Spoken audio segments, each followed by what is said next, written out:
সিদ্ধ ডিমটা তো ঠিক এভাবে মাখতে হবে, তাহলে খুব সহজেই খুশায় রান্না যাবে। এই নে চিকু, ধর তোর ডিম রেডি, ধর খা। এই সিদ্ধ ডিমটা আমিও মায়ের মতন স্টাইল মেরে খাবো। এই চার ডিমটা তো পড়ে গেল। এই রে, ডিমটা তো অনেক জীবাণু পড়েছে, এখন কি করি? এটা ফেলে দি? না, ফেলে দিব না। ওই তো ওখানে দাদি আছে, দাদিকে দিলে এটা আর নষ্ট হবে না। ময়লাগুলো টি-শার্টের সাথে মুছে দিই। এ দাদি, দেখো তোমার জন্য ডিম এনেছি, নাও খাও এটা। না চিকু, লাগবে না। আরে তুই কেন দিচ্ছিস? তুই তো আমাকে বহুত ভালোবাসিস। আরে ওই তো বৌমা, আমি ডিমটা না খেয়ে বৌমাকে খাওয়াই। বৌমা এই নাও। আরে দাদি, এটা কি করছে? নষ্ট ডিমটা আমার মাকে সাথে কেন? না না মা, আমি ডিম খাবো না, আপনিই খান। না বৌমা, আমার খেতে মন যাচ্ছে না, ধর এটা খা। ওই ময়লা ভরা ডিমটা আমার মা খাবে মনে হচ্ছে। আরে ওই তো বিটকেল আছে, আমি এটা কিভাবে খেতে পারি? এই বিটকেল নে, এটা তুই খা।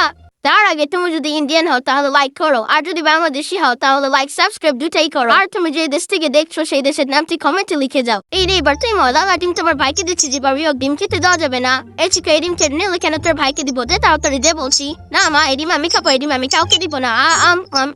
ঠিক আছে, আমি তোর বাটির ডিমটা নিলাম, এটা আমি শরীরকে দিব।